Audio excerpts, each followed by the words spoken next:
मेरे कुछ सवाल हैं जो क़यामत के रोज़ पूछूंगा तुमसे, क्योंकि उससे पहले मेरी और तुम्हारी बात भी हो सके इस लायक नहीं हो तुम। दीगर इदारों के भी अफराद होंगे, अफसरान होंगे और ये एक थरो ट्रांसपेरेंट इन्वेस्टिगेशन होगी। ऊपर से जो नदियां हैं, पहाड़ी नदियां, उनमें पानी आने का चांस। जो एनोमलीज जो हमने जमा कराई थी उस पर किसी पे डिस्कस नहीं हुआ और बजट फाइनल। आई थिंक तो हमारी टीम को ये भी था कि क्राउड है, पाकिस्तान का कोई क्राउड नहीं था वहाँ पे। कितने साल के थे जब तुमने भैया हुआ शुरू किया? 3 साल।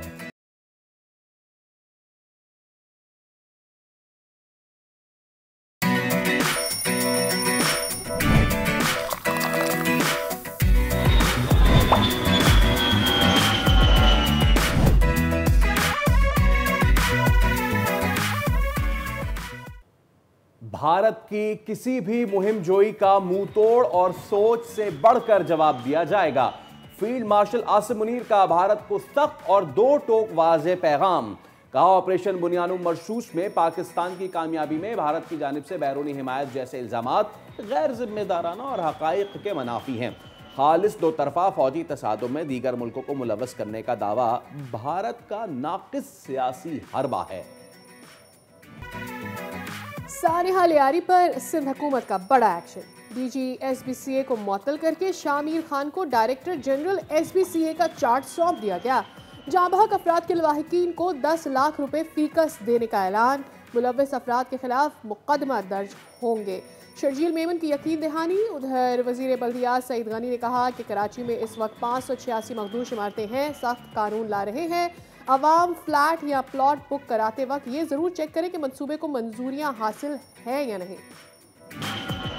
अमरीकी सदर ट्रंप का एक बार फिर पाक भारत जंग रुकवाने के हवाले से बयान। कहा, दोनों एटमी ताकतें हैं, मैंने तिजारती डील से जंग बंदी करवाई। इसराइली वज़ीर-ए-आज़म नेतन्याहू के हमरा मीडिया से गुफ्तगू में ईरान के साथ मुज़ाकरात और पाबंदियां हटाने का इशारा दे दिया। कहा, हमास राजी है, उम्मीद है जल्द इसराइल पर शराइत पर राजी हो जाएगा।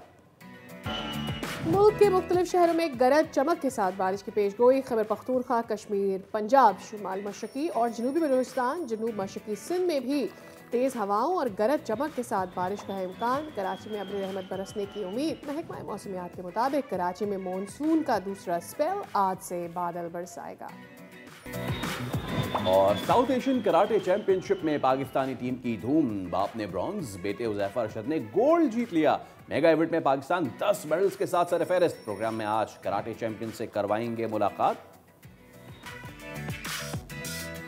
अस्सलाम वालेकुम, खुश आमदीद। भली करे आया जी आया नू बखैर रागले। वश अत के दुनिया बोले के साथ मैं हूँ सैयद फैसल करीम और मैं हूँ सादिया साहब से। अच्छा सादिया, आज जो शो शुरू करना है ना, आज का शो मैं चाहता हूँ कुछ सवालात और कुछ हकाइक से मैं शुरू करना चाहूँगा। फैसल, क्या सवालात हैं आपके ज़हन में?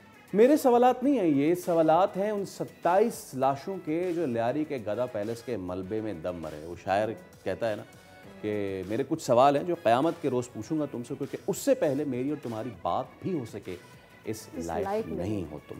तो चलिए फैसल, ये सवाल फिर मिलकर पूछ लेते हैं। और सादिया, हकाइक भी मिलकर रखते हैं। हकीकत ये कि 1974 में 250 गज के रकबे पर बनने वाली इमारत कानूनी तौर पर जो 3 मंजिला थी। हकीकत ये है कि 2022 में इसे खतरनाक करार दिया गया। सवाल ये कि 5 मंजिला इमारत गदा पैलेस को खतरनाक करार देने के बावजूद खाली क्यों नहीं कराया गया। और हकीकत ये है कि रिपोर्ट दी गई कि इमारत की तीसरी मंजिल को तोड़ा जाएगा, लेकिन बजाय तोड़ने के 2022 के बाद 3 मंजिला इमारत पर मजीद 2 गैर कानूनी फ्लोर्स बनाए गए थे। सर, हकीकत ये है कि एसबीसीए की विजिलेंस टीम ने कोई एक्शन नहीं लिया। 2023 से 2025 तक 5 मंजिला इमारत को 3 मंजिला इमारत दिखाकर खतरनाक करार दिया गया। बिल्कुल। और फैसल, सवाल ये बनता है कि 3 मंजिला इमारत जब गैर कानूनी करार दी गई तो फिर उसके बाद तामीरात की इजाजत कैसे और किसने दी? सवाल ये कि जब मखदूश इमारत पर तामीरात जारी थी तब एसबीसीए की विजिलेंस टीम ने रिपोर्ट क्यों नहीं दी? बिल्कुल। और सवाल ये कि इस सब के दौरान जिलाई इंतजामिया कहाँ थी? सवाल ये कि गैस बिजली मुनक़ता करने के लिए खत लिखा गया तो मुनक़ता क्यों नहीं की गई? और सवाल ये कि क्या गदा पैलेस में मरने वालों की जान की कीमत फीकस 10 लाख रुपए है? इसी पे शायर कहता है ना, जब घर में मेरे लाश गिरी, मैं रोया, चीखा चिल्लाया, मातम की आवाज़ बना, एक शोर उठा चारों जानिब, आवाज़ आई कानों में, तुम जश्न मनाओ, रक्स करो, आंसू पूछो, खुश हो जाओ, ऐलान हुआ है टीवी पर, सरकार तुम्हें पैसा देगी। तो इसी पर बात करते हैं, हमारे कॉरेस्पॉन्डेंट हमारे साथ मौजूद हैं, उनसे इस पर हवाले से जानते हैं। और काशान हमारे साथ मौजूद है। काशान, फर्स्ट थिंग फर्स्ट, ठीक है जी, पैसों का ऐलान कर दिया गया, जो जानें ज़ाया हुई हैं वो एक तरफ हैं, लेकिन हमने जब आगाज़ किया कुछ सवालात उठाए जो बड़े बेसिक सवाल हैं, और उसमें से पहला सवाल ये है कि इस बिल्डिंग को तो बहुत पहले ही कह दिया गया था कि इस बिल्डिंग को नहीं, ये काबिल नहीं है इसके के रहे, तो फिर कैसे ये आगे चली, किसने इजाज़त दी, चेकअप कब हुआ इस बिल्डिंग का दोबारा? हाँ जी बिल्कुल, देखिए एसबीसीए के जो अफसरान हैं उनकी मिली भगत से ही इसका जो मज़ीद तामीराती काम जो है वो शुरू किया गया था। सिंध बिल्डिंग कंट्रोल अथॉरिटी के रिकॉर्ड के मुताबिक इमारत 3 मंजिला थी, इमारत 4 मंजिला थी और 5वें मंजिला पर पेंट हाउस बना हुआ था। 2 इजाफी मंजिलें कब बनाई गई, या इमारत 3 मंजिला कब थी, ये सवालिया निशान बनता है। जबकि रिकॉर्ड के मुताबिक 10 अक्टूबर 2022 को इमारत की डेंजरस कमेटी ने जांच की थी। कमेटी ने इमारत को खतरनाक करार दे दिया था। 10 अक्टूबर 2022 को जारी रिपोर्ट में इमारत 3 मंजिला दिखाई गई थी। इमारत का तीसरा फ्लोर खत्म करके मुकम्मल तामीराती काम की जरूरत थी। तामीराती काम इमारत पर नहीं किया गया। इमारत पर तो इजाफी मंजिलें बनाई गई थी या नहीं, ये बात तो मामा बन गई है। जबकि दूसरी जानिब डीजी एसबीसीए को कल ओहदे से हटा दिया गया है। सिर्फ डीजी को ओहदे से हटाना है नहीं, इसके अंदर जो जाने गई हैं जो अफराद उनके ऊपर जो इक़दाम कत्ल का मुकदमा बिल्डर के ऊपर दर्ज करना चाहिए, क्योंकि बिल्डर की मिली भगत से सारा काम हुआ। जब हम वहाँ पर गए, हमने रिपोर्ट करा, तो इलाका मकीनों ने भी एक बात बताई। इलाका मकीन कह रहे हैं जब यहाँ कोई बिल्डिंग तामीर हो रही होती है तो तमाम इदारे वहाँ पर आते हैं, उस टाइम पर उसके लिए खाने का इंतजाम किया जाता है। उसमें KMC भी होता है, SPCA भी होता है, यहाँ तक कि पुलिस के अफसरान तक के वो नाम ले रहे थे, सारे यहाँ पर बैठते हैं। उसके बाद उनकी मिली भगत से जो है फिर बिल्डिंग यहाँ पर तामीर की जाती है। जबकि पाकिस्तान पीपल्स पार्टी ने सबसे ज्यादा वोट लियारी के इलाके से लिए हैं और सिंध गवर्नमेंट का इदारा जो है वो भी लियारी है, उसके बावजूद वहाँ पर कोई रोकथाम नहीं हो रही है। अच्छा, हम देख रहे हैं, हमने वहाँ पर देखा। काशान, मुझे ये बताइए कि चलिए, एक तो डीजी एसबीसीए को हटा दिया, बिल्डर जो था कौन था, उसको कुछ पता चला है, कोई शनाख्त हुई है, पकड़ा गया है, मुल्क में है नहीं है? हाँ जी बिल्कुल, देखें जब ऐसे वाकयात रिपोर्ट हो जाते हैं तो उसके बाद जिम्मेदारान जो होते हैं उनके वो फरार हो जाते हैं। ताहाल पुलिस हुकाम से भी हमारी बात हुई, पुलिस कह रही है कि बिल्डर को गिरफ्तार करने की कोशिश की जा रही है। ताहाल 3 से 4 दिन गुजर गए, बिल्डर भी गिरफ्तार नहीं हुआ। ना वाकई के जिम्मेदार जो डिप्टी डायरेक्टर लियारी हैं एसबीसीए के, वो भी कानून की गिरफ्त में नहीं आ सके। जबकि दूसरी जानिब आज कमिश्नर कराची की जानिब से अभी थोड़ी देर पहले जो है वो एक नोटिफिकेशन जारी कर दिया गया है जिसमें 5 रुकनी कमेटी बना दी गई है। कमिश्नर कराची कमेटी के चेयरमैन है कौन, इसकी और कितनी बिल्डिंग्स है, इस कितने मंसूबे पे काम हो रहा है, लियारी के अलावा कौन कौन सी जगहों पर इस बिल्डर की बिल्डिंग्स है? बिल्कुल, इदारों की जानिब से ये बात भी, इसके बिल्डर की जो तफसीलात वो भी हासिल की जा रही है। जबकि दूसरी जानिब इदारों की जानिब से बताया गया लियारी में टोटल मखदूश करार दी गई इमारतों की तादाद 107 बताई गई है और पूरे ऑल सिटी एरिया में 400 से ज़ायद मखदूश इमारतें हैं जिनको खाली कराने के लिए प्लान तैयार कर लिया गया है। लेकिन दूसरी जानिब जिनको इमारतें खाली कराई गई हैं वो बेचारे भी सड़क पे अपनी रातें गुजार रहे हैं। सिंध हुकूमत की जानिब से शेल्टर होम कोई उनको फराम नहीं किया जा रहा, सर ढांपने के लिए छत उनको फराम नहीं की जा रही। लेकिन बिल्डिंग रात हमने देखा, कल भी एक बिल्डिंग खाली कराई गई जिसमें पुलिस की मदद ली गई। तमाम शहरियों को उस बिल्डिंग से निकाल दिया गया मखदूश करार देने के बाद, लेकिन वो शहरी जाएं किधर, शेल्टर होम उनको कौन फराम करेगा, ये भी एक सवाल है। यानी काशान, ये सारी चीज़ तो हो गई, इमारतें आइडेंटिफाई भी कर ली गई, सब कुछ कर लिया गया, लेकिन अब नेक्स्ट जो प्लान है वो अभी तक कोई नहीं बताया गया है कि ये लोग जिनको घरों से बाहर निकाला है इनको कोई मुतबादिल जगह दी जाएगी या रकम दी जाएगी। इस हवाले से कोई प्लान नहीं आया अभी सामने ना? इस हवाले से हतमी तौर पे कोई प्लान शामिल नहीं हुआ। कल 3 वज़रा की जानिब से प्रेस कॉन्फ्रेंस की गई जिसमें वज़ीर दाखिला भी थे और सूबाई वज़ीर बल्दियात सईद गनी भी थे। उन्होंने कुछ रकम देने का मुतालबा करा है, 10 लाख रुपए की रकम दी जाएगी। 10 लाख रुपए की रकम आज के दौर में कराची जैसे शहर में घर लेना बड़ा मुश्किल काम है। 10 लाख रुपए की रकम से तो कुछ भी नहीं होता। जिनके लुहाकिन, जिनके प्यारे इस दुनिया फानी से कूच कर गए, उनको भी रकम देने का हुकूमत की जानिब से ऐलान किया गया। लेकिन ये तो देखें काशान, ये रकम है कि जी जिनके प्यारों की जाने गई आपने दे दी, लेकिन वो जो उनका घर है वो टूट गया है, उनको अपने आप को किसी जगह पर बसाना है, उसकी कराची में एक प्लॉट की कीमत कितनी है ये भी हमें पता है। तो मतलब उन्होंने सिर्फ ज़िंदगी तो नहीं गुजारनी, एक जान भी चली गई है। उसका कुछ ऑल्टरनेटिव है कि भाई जो घर टूटा है वो घर कहाँ बनाएंगे, उसके पैसे कौन देगा? बिल्कुल ऐसी है, ये हुकूमत का काम होता है कि जिनका घर टूटे, जिनका घर मिसमार हो रहा है उनको मुतबादिल जगह दे। हमने देखा कि औरंगी नाले पे, गुज्जर नाले पे जिस टाइम पे इंक्रोचमेंट ऑपरेशन हुए, उनको इंक्रोचमेंट हटाई गई, उनको मुतबादिल जगह दी गई थी। जिस टाइम पे सिटी नाज़िम मुस्तफा कमाल थे, उन्होंने लियारी एक्सप्रेस वे तामीर कराया था। लियारी एक्सप्रेस वे के रास्ते में जो इंक्रोचमेंट आ रही थी उनको मुतबादिल जगह फराम की गई थी। ऐसे ही बल्दिया उस्मा कराची ने लाइट हाउस की जो दुकानें मिसमार करी थी उनको मुतबादिल जगह फराम की गई थी, मुतबादिल जगह भी फराम की गई थी और उनको मेरी इत्तलात के मुताबिक 90,000 रुपए रेंट के हिसाब से भी तीन महीने करके उनको दिए गए। काशाद, बहुत शुक्रिया आपका, इस मामले पर बने रहिएगा, हम आने वाले दिनों में इस पर मजीद बात करेंगे। अब ज़रा तर्जुमान सिंध हुकूमत नादिर गबोल साहब से भी हम गुफ्तगू कर लेते हैं। नादिर साहब, अस्सलाम वालेकुम और बहुत शुक्रिया आपका। Coming straight to you, Lyari के इलाके में जो लोग रहते हैं, इतना बड़ा हादसा हो गया है, सियासी रहनुमा समेत आप लोगों ने भी वाक़े की मजम्मत की है। सवाल यह है कि मजम्मत आप लोग भी सिर्फ मजम्मत करेंगे, काम कौन करेगा? जी बिल्कुल, आपने सही फरमाया। लियारी के लोग सफ़ेद पोश हैं, मेहनत कश हैं और हलाल की रोज़ी रोटी कमाते हैं। देखें, मजम्मत तो की है हुकूमत ने, मगर मजम्मत के साथ साथ एक्शन भी लिया है। और इस एक्शन के तहत सबसे पहले तो जो DG SBCA हैं उनको सस्पेंड किया गया है पेंडिंग फर्दर इन्वेस्टिगेशन के अंदर अगर वो मुलविस पाए जाते हैं तो उनके ख़िलाफ़ क्रिमिनल केस को भी इनिशिएट किया जाएगा। दीगर भी SBCA के जो अफसरान हैं उनके ख़िलाफ़ भी किया जाएगा। जो बिल्डर है इस पर्टिकुलर स्पेसिफिक बिल्डिंग का और इसके अलावा जितने भी लीगल कंस्ट्रक्शन हुई है उन बिल्डर्स के ख़िलाफ़ भी FIR दर्ज कर दी गई है और उनको कड़ी से कड़ी सज़ा दी जाएगी। हुकूमत सिंध पाकिस्तान पीपल्स पार्टी सिर्फ लियारी के लिए नहीं बल्कि पूरे सिंध, पूरे पाकिस्तान के लिए हर वक्त मौजूद है और हिफाजत अदा कर रही है। गबूल साहब, आपको नहीं लगता कि ये बड़ी नाइंसाफ़ी है? एक तो किसी का प्यारा चला गया, 10 लाख रुपए रखी गई है मरने वाले की कीमत, उसकी जान की कीमत क्या ये है? और क्या 10 लाख में कोई घर आता है कराची में? जी देखें, इंसानी जान की तो कोई भी कीमत नहीं है। 10 लाख क्या 10 करोड़ भी काफ़ी नहीं होता। पर ये एक इनिशियल एक असिस्टेंस दी गई है।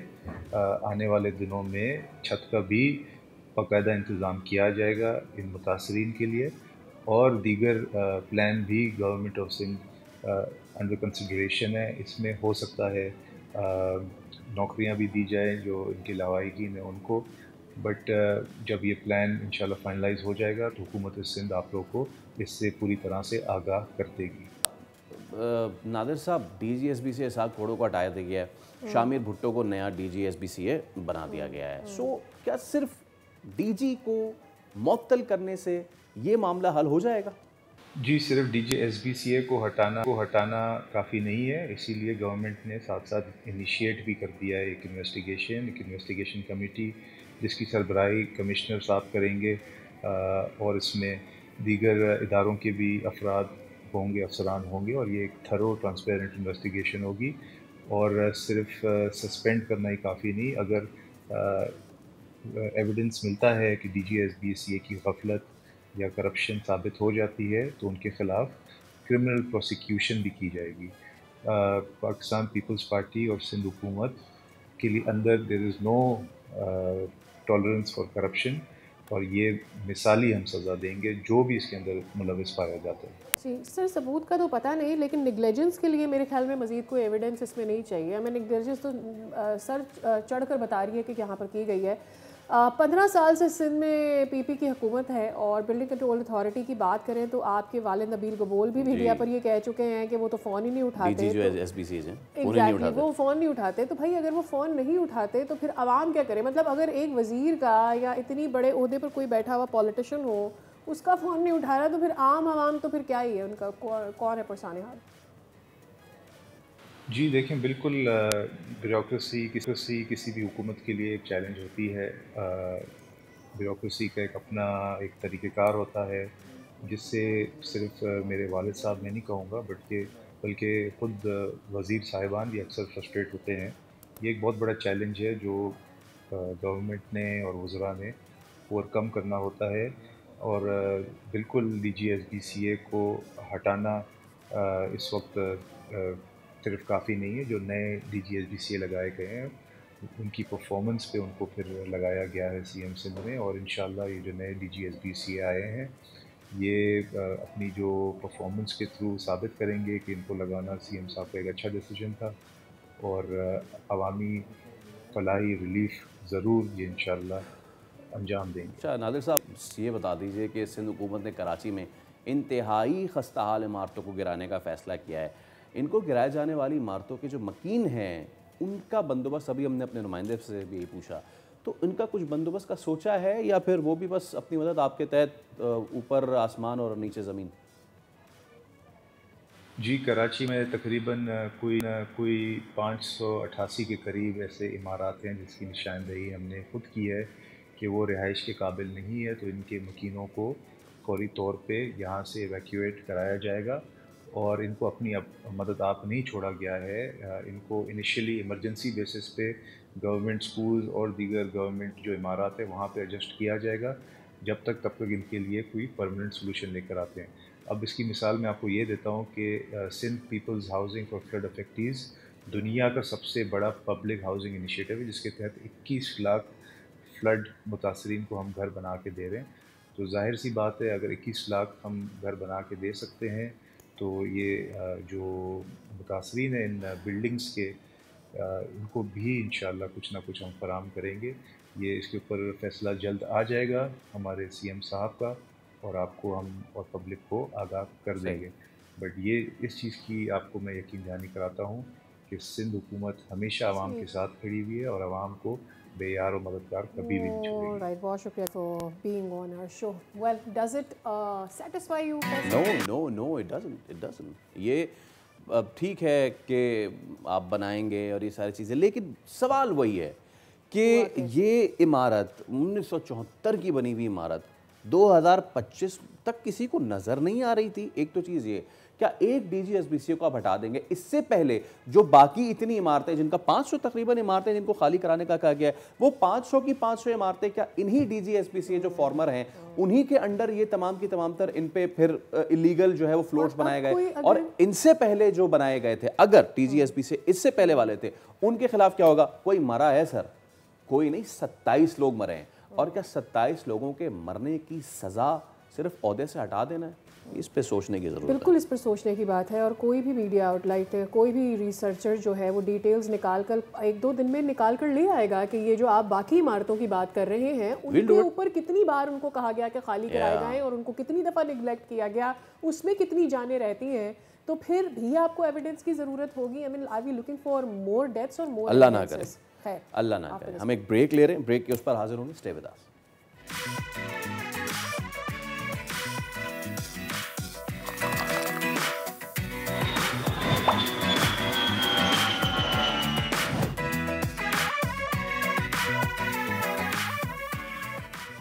एक बार फिर आपको कहेंगे खुशामदीद। और सादिया, टूर गाइड के नाम से तो वाकिफ़ होंगे, इस कॉन्सेप्ट से तो आप वाकिफ़ होंगे ना? ऑब्वियसली, बड़ा बेसिक सवाल है, मतलब why is it even a question, मतलब। लेकिन चले, आपने मेरी इंटेलिजेंस जानने की कोशिश कर ही ली है। तो well, tour guide is a person who helps us, you know, tourism में वहाँ की सकाफत, कल्चर वगैरह के बारे में बताता है, और भी वेयर अबाउट्स इलाके की अहमियत and all that, you no, simple question. लेकिन मैंने सवाल इसलिए किया क्योंकि पाकिस्तान में शायद ये रेलिवेंट नहीं है ना, क्योंकि हम सब तो हीरो बन जाते हैं। अब ये कि भाई टूर गाइड की जो फराम करदा खदमात हैं वो शायद हम लेते नहीं हैं। हाँ, हम इसलिए नहीं लेते ना क्योंकि मुझे ऐसा लगता है कि ऑलरेडी पाकिस्तान में ट्रैवलिंग इतना आसान नहीं है ना, इट्स एक्सपेंसिव। और उस पर भी फिर मेरे ख्याल में लोगों को ये परेशानी होती है कि यार पहले बजट पूरा करेंगे, उस बजट पूरा करने के बाद फिर एक टूर गाइड को भी पैसे देंगे, तो इससे बेटर ये नहीं है कि हम अकेले ही अपना काम कर लें। नहीं, लेकिन पता है क्या, 1000-1200 में ये सौदा महंगा नहीं है बॉस। क्यों? क्योंकि देखें, क्योंकि हालिया दिनों में एक तो स्वात का वास्ता आपके सामने, अच्छा, और फिर इसी तरह का एक वाक़या 2 दिन कबल थरपारकर में भी हो गया। यस, एब्सोल्युटली, हाँ, बिल्कुल। और वहाँ पर हमने देखा कि 10 अफराद को बचा लिया गया, लेकिन मोहम्मद तलहा हादसे में जान गंवा बैठा, जिसका ताल्लुक कराची से है। और दूसरी तरफ स्वात में तो बहुत ही बुरा हुआ। हमने देखा कि 12 कीमती जानें उस पानी की नज़र हो गई, जिससे उनको बचाया जा सकता था, उन्हें इन्फॉर्म किया जा सकता था। Yes, I agree with you कि टूर गाइड जाने लेकिन बच भी सकती थी। हाँ, मैं यही कह रही हूँ कि अगर टूर गाइड होता या उनको कोई बता देता, या उनको कोई ये बताता कि भाई इस पानी में आपने इस मौसम में ट्रैवल नहीं करना, यहाँ नहीं आना, कौन सी जगहों पर आपको नहीं मौजूद होना, तो प्रॉब्लली। अच्छा, अब इसमें पता है बात क्या है कि पूरे पाकिस्तान जब देख रहा होगा तो उसको ये हो रहा होगा कि यार ये हम स्वाद की नहीं, थर की बात कर रहे हैं। सहरा में लोग पानी में डूब के मर गए। नाउ दिस इज अस्टॉनिशिंग ना, ये असल बात है। तो देखें, इसी के लिए we have programme this segment, तो इसी पे हम बात कर लेते हैं। हमारे नुमाइंदे थर से एलजी राठौर हमारे साथ मौजूद हैं और साथ ही थर पार्कर से एक ट्रैवल गाइड दिलीप कुमार भी हमारे साथ मौजूद है। आप दोनों का बहुत शुक्रिया दिलीप और राठौर। सबसे पहले एलजी राठौर आपके पास हम आते हैं, ये वाकया किस तरह हुआ ज़रा पूरा बताइएगा हमें, इसका अहाता कीजिएगा। जी बिल्कुल, ये इतवार के दिन कराची से सैर व तफरी के लिए आने वाले जो सयाह थे, जो कि सुबह 10 बजे के करीब नंगर पार्कर के करीब बारिशी पानी के रेले में फंस गए थे।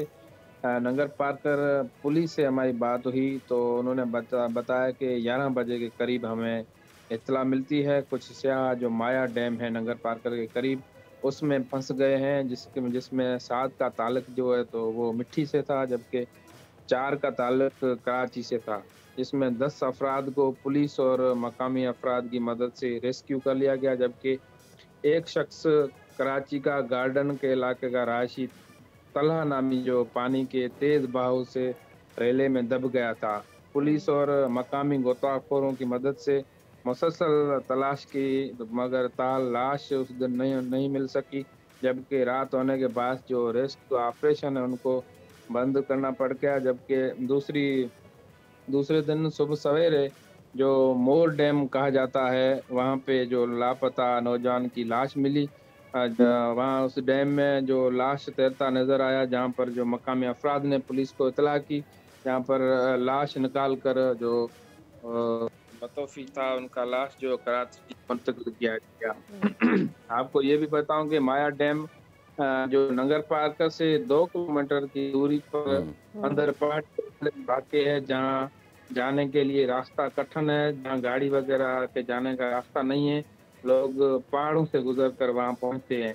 जहाँ खूबसूरत आबशार है, मगर सयाह जो जिस दिन फंसे थे उस दिन वहाँ बारिश चल रही थी, मुसलसल 2 घंटे की बारिश के बाद वहाँ से पानी के बहाव में क्या रूटीन है? मतलब आप ये कह रहे हैं कि आमतौर पर तो ये होता है कि वो आबशारे लोग देखने आते होंगे, ऑब्वियसली पानी का बहाव नहीं होता, अगर बारिश हुई होगी पानी का बहाव बढ़ गया होगा, लेकिन यहाँ पर कोई गाइड वगैरह करने के लिए लोग दुश्वार गुजार रास्ते से आते हैं, होता है कोई बताने के लिए कि भाई अभी आज इस पानी में मत जाइएगा या आज बारिश हुई है, पानी का बहाव बहुत तेज़ है?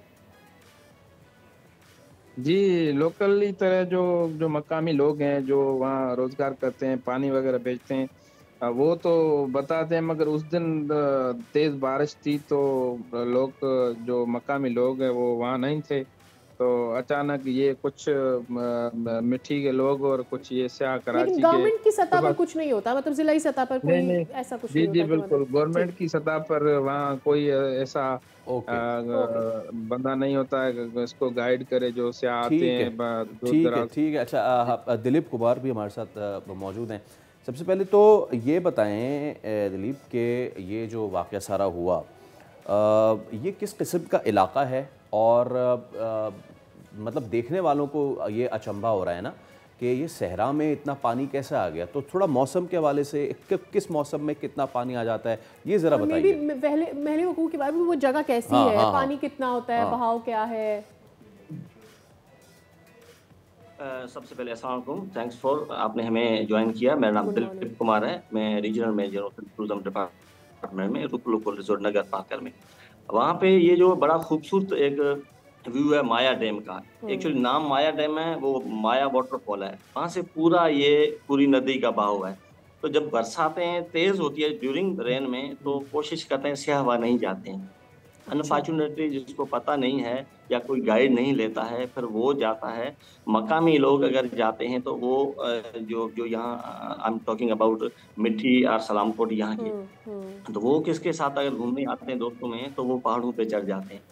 बाकी जो नया पर्सन आता है तो उसके लिए मसला होता है, अगर हम उनसे रिक्वेस्ट करेंगे कि वो अपना गाइड ले प्रॉपर, हमारे पास गाइड सर्विस भी है, लोग है हमारे लोकल के यहाँ पे, तो अगर वो उनके साथ जाएंगे तो ईजी होगा। तो वो पानी का बहाव जब बरसात सडनली आ गई और सडनली बरसात में पानी का बहाव आ गया तो वो जो जिसका तला नाम था जो कराची का बाशिंदा था, तो वो उन्होंने क्या किया, मिस्टेक हो गई कि वो जब पानी में वो जब तेज़ बहाव आया तो वो अगर ऊपर चढ़ जाता जैसे जो हिल्स है उन पे तो इतना इशू नहीं था, वो अंदर ही उन्होंने सोचा शायद अंदर ही वो मैं निकल जाऊँगा, वो अंदर आया तो इस वजह से आगे उनके साथ इंसिडेंट हुआ, वो कहीं फंस गया पानी में तो वो उनकी डेथ हो गई। बाकी जो बड़ा खूबसूरत है जो हमारा नगर पार्कर का ये जो माया वाटरफॉल, लोग बिल्कुल जाते हैं। पानी जब अच्छी बरसात हो जाती है उसके बाद तकरीबन 1 मंथ तक वो वाटरफॉल चलता रहता है। तो वो एक एडवेंचर है उनके, जो बीच में जो लोग पानी में जाते हैं सेफली, और ऊपर जो माउंटेन्स पे भी चढ़ के जाते हैं लोग। ठीक ठीक। अच्छा, यहाँ पर कितना इन्फ्लक्स होता है समझना, एक्चुअली मैं ये चाह रही हूँ कि कितने लोग यहाँ आते जाते रहते हैं, ताकि समझ, है ना, ताकि पता तो चले कि वहाँ पर कितनी ज़रूरियात, फैसिलिटी, ये सारी चीज़ें होनी चाहिए। तो कितनी बड़ी तादाद में यहाँ गर्मियों में, सर्दियों में क्या इन्फ्लक्स रहता है टूरिस्ट के आने का यहाँ पर? मैडम, यहाँ पे जो है बरसातों में जो मानसून सीजन होती है हमारे नगर पार्कर है, यहाँ पे तो लाखों लोग आते हैं। प्रीवियस ईयर तो 14 लाख समथिंग जो मंथ ऑफ अगस्त में रिकॉर्ड हुए थे। तो पूरे थर पार्कर में लोग बहुत ज्यादा आते हैं। अब ये जब छुट्टियां होती है इस पे लाखों लोग यहाँ पे आते हैं सयाह। मुख्तसर ये बता दें कि कितना ज़रूरी होता है किसी भी गाइड को साथ रख लेना, या किसी इंतज़ामिया, होटल इंतज़ामिया से ले लेना, तब मदद हो जाए, इन्फॉर्मेशन आपको मिल जाए। जी जी मैडम, हमारे पास अक्सर जो गेस्ट आते हैं, अगर उनको नीड है जो है गाइड की, हम बिल्कुल टूर गाइड उनको प्रोवाइड करते हैं। अगर वो रेंटा जीप भी कहते हैं, सपोज चूड़िए के लिए बॉर्डर एरिया में घूमने के लिए जाते हैं लोग, तो हम वो जीप रेंटा पे भी उनको करवा के देते हैं। टूर गाइड अगर किसी को नीड होती है, अगर जो गाइड लेते हैं वो प्रॉपर पूरा नगर पार्कर घूम सकते हैं इजीली। और बाकी डैम्स है, डैम्स में तो हम गेस्ट को भी मोटिवेट करते हैं कि काइंडली आप डैम्स में नहाने से गुरेज करें, क्योंकि डैम्स में वो पानी है, झाड़ियां वगैरह होती है, तो फिर ये थोड़ा दिलीप, आप हमें इस हवाले से बता रहे थे, ये वाकई अच्छा हुआ उन्होंने खुद मेंशन कर दिया, और बहुत शुक्रिया LG राठौर जो थे, आप भी हमें डिटेल्स, ये अच्छा हुआ कि उन्होंने खुद मेंशन कर दिया कि भाई डैम नहाने की जगह नहीं है। पहली चीज़, फर्स्ट थिंग फर्स्ट, इसके लिए कोई आपको आकर बाहर से ये नहीं बताएगा, मतलब ये बेसिक कॉमन सेंस है कि भाई डैम में कौन नहाता है। अगर आप वहाँ जा रहे हैं तो बहुत चांसेस हैं इसके। और उसमें साथ ही एक और भी चीज़ है, जो हलाकत भी है इस लड़के की, वो जो जब दरिया में वो बहने लगा है तो डूबने से नहीं बल्कि जो बड़े बड़े पत्थर होते हैं, एक ये चीज़ सयाहों के लिए जानना बहुत ज़रूरी है कि जब आप दरिया में नहाने जाते हैं तो, और उसका बहाव अगर ज़्यादा हो जाए और अगर आप डूब जाएं तो पानी नहीं मारता आपको, वो जो बड़े बड़े पत्थर है वो सरों पे लगते हैं और इस तरह की चीज़ें होती हैं। तो प्लीज़ ख्याल रखें, घूमने फिरने ज़रूर जाएं लेकिन जिम्मेदार से याद करें। एक ब्रेक लेने, ब्रेक के उस पर हाजिर होंगे तो मौसम क्या कह रहा है और क्या इस हवाले से एहतियाती तदाबीर हैं सैलाब वगैरह की, एक ब्रेक के बाद।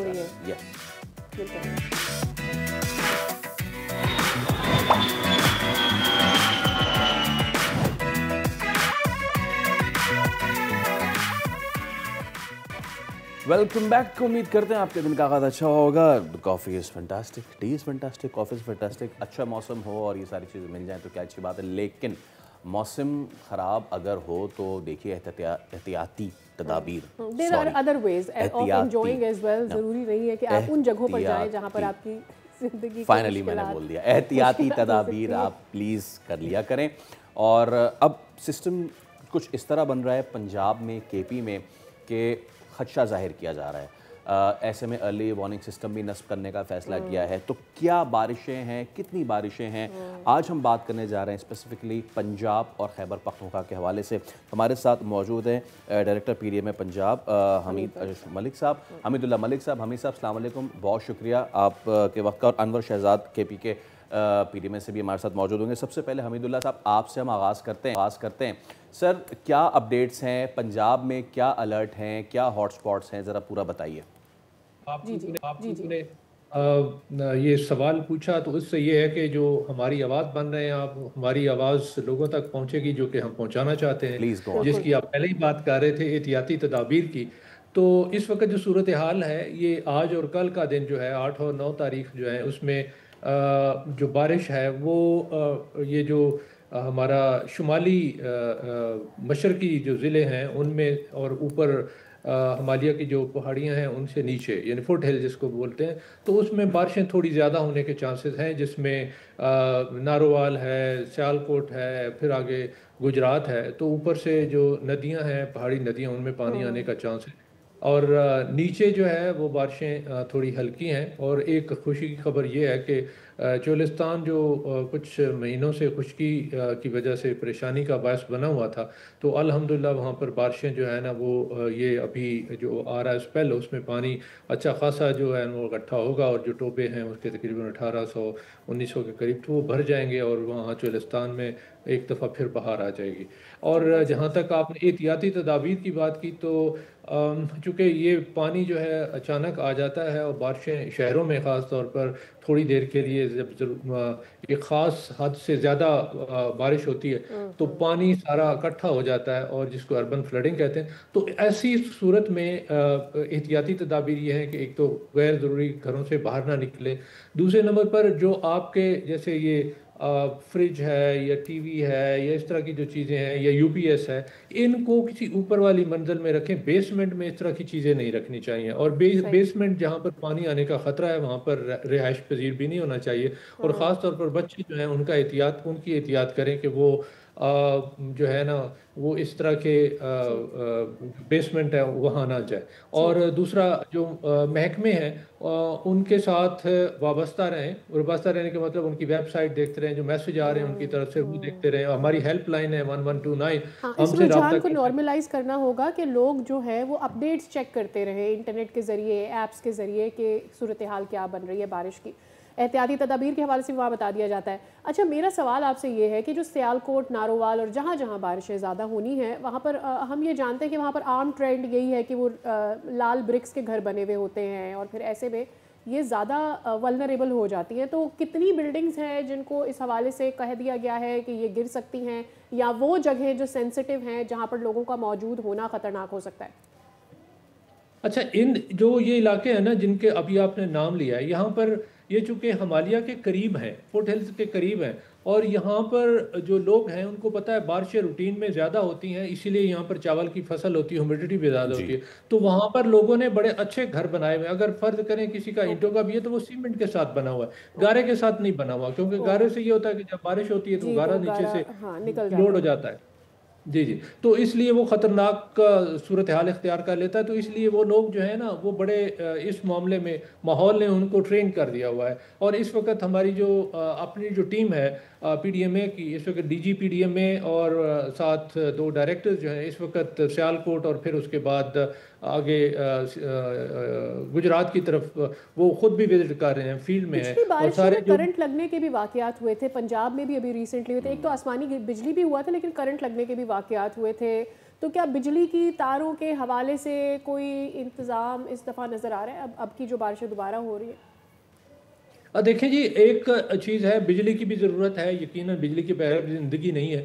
लोगों को जो है ना उसके साथ रहना है। अब उस कैसे रहना है, उसमें एहतियाती तदाबीर क्या हो सकती हैं, जो पहले प्रोग्राम के शुरू में ही आगाज़ में ही बात कर ली थी कि अपने आप को महफूज रखें। महफूज रखने का ये है कि कोई किसी किस्म की लूज़ तार ना छोड़ें, बेसमेंट में कोई इस तरह के अप्लाइंसेस ना रखें। और दूसरा ये है कि अगर खुदा न खास्ता बारिश ज़्यादा हो तो फिर पानी में जाने की ज़रूरत कतई तौर पे कोशिश ना करें। कि बाज़ औक़ात ये होता है कि कोई पोल जो है वो बिल्कुल ठीक है, शॉर्ट हो जाता है। इसलिए अब्दुल्ला साहब, एक तो ये कि एक हमारा अपना रेन सिस्टम जो कि ज़्यादा बारिश बरसाएगा ऐसा अलर्ट भी जारी किया गया है। दूसरा, आपको पता है कि जो हमारा पड़ोस है वैसे तो उसने ये भड़के मारी थी कि जी हम पानी बंद कर देंगे, लेकिन वो नहीं कर सके और सलाल डैम से लेके बाकी सारे उन्होंने गेट्स भी खोले। अच्छा, वहाँ पे शदीद बारिशें हो रही हैं भारत में और शदीद सैलाब भी आया हुआ है। सो हम ये दो मुखी लड़ाई लड़ रहे हैं, हमारा अपना रेन का सिस्टम और एक दूसरा उनकी तरफ से।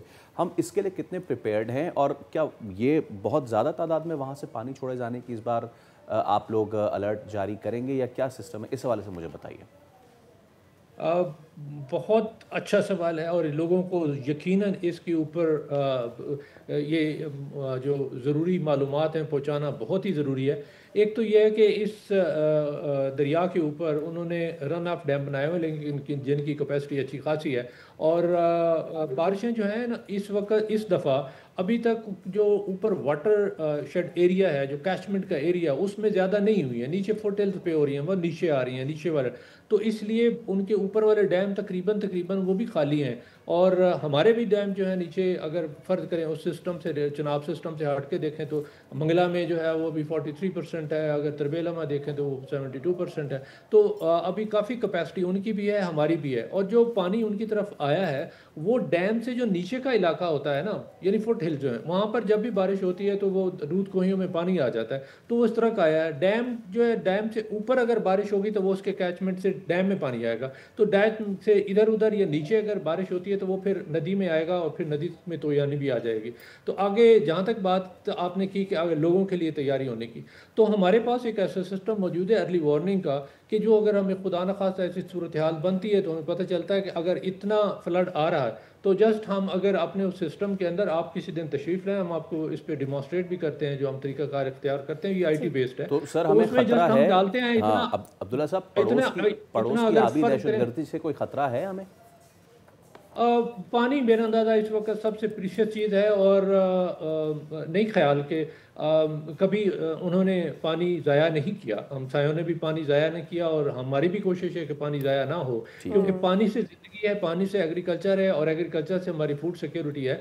तो मेरा अंदाज़ा गैर जिम्मेदाराना किस्म के रवैये का उम्मीद नहीं है कि इस तरह का हो, क्योंकि हमसे ज़्यादा नुकसान फिर उनका अपना होगा। ठीक है।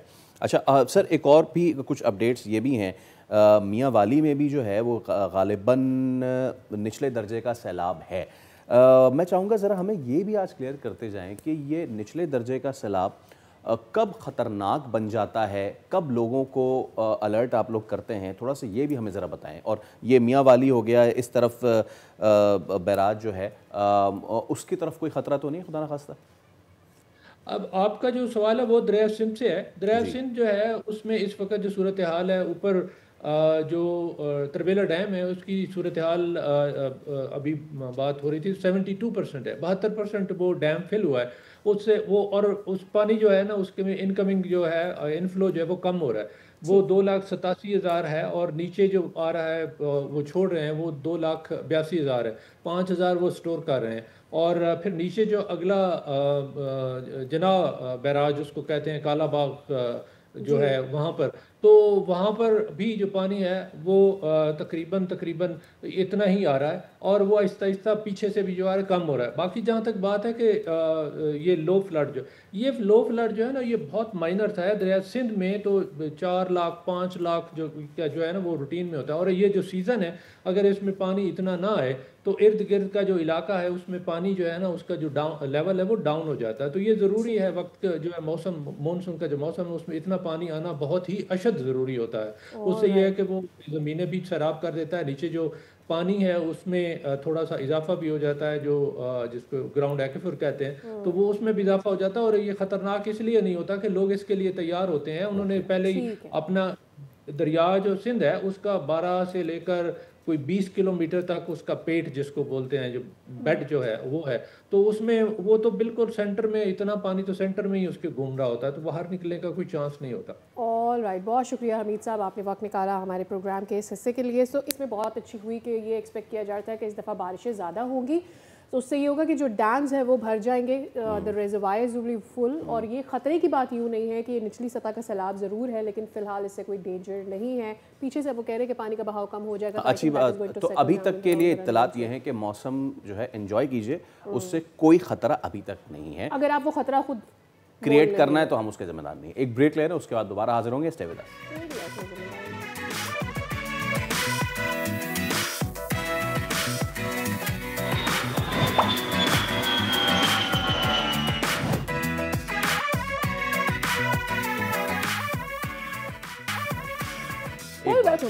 खुशामदीद, आपको भी बहुत खुशामदीद, आपको भी बहुत खुशामदीद। आप देख रहे हैं दुनिया बोल है। उम्मीद करते हैं कि आपकी सुबह का आगाज़ हुआ होगा बहुत अच्छा, और कराची में भी सुबह बहुत खुश। अच्छा भाई, विफाकी बजट के आते ही आपका ज़रूरी था ये इतनी अच्छी बात में ये बात करना। जी, मैं बात कर रहा हूँ कि बादल के आसमां पे काली घटा छाई है, और आप कह रही हैं कि मैं चाहती हूँ आप ग्राउंडेड रहे, मैं चाहती हूँ कि आप किसी माया नगरी में ना जाएं। दफन कर दें, आप मुझे दफन कर दें। हाँ तो करें अब दफन। एनीवेज, FBR हुकाम खासे खफा हैं।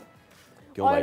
अब मैं बात अभी भी खफा है? जी जी जी जी भाई, कराची में जो ताजिर बिरादरी है वो खासी खफा नज़र आ रही है। उसके पीछे सीन ये है कि मोहसिन नकवी साहब आए, उन्होंने मुलाकात की, तहफ़्फ़ुज़ात का ताजिर बिरादरी ने इजहार किया, उनकी जानिब से कहा गया कि भाई हमने कुछ तहफ़्फ़ुज़ात का इजहार किया था, उनको एड्रेस नहीं किया गया है। अच्छा, अब वफ़ाक़ी वज़ीर दाखिला मोहसिन नकवी जब पहुँचे चैम्बर ऑफ कॉमर्स, इन्होंने मुलाकात की, तो अब ये तमाम तर मुलाकात क्या रही, इसमें क्या शिकवे शिकायत किए गए?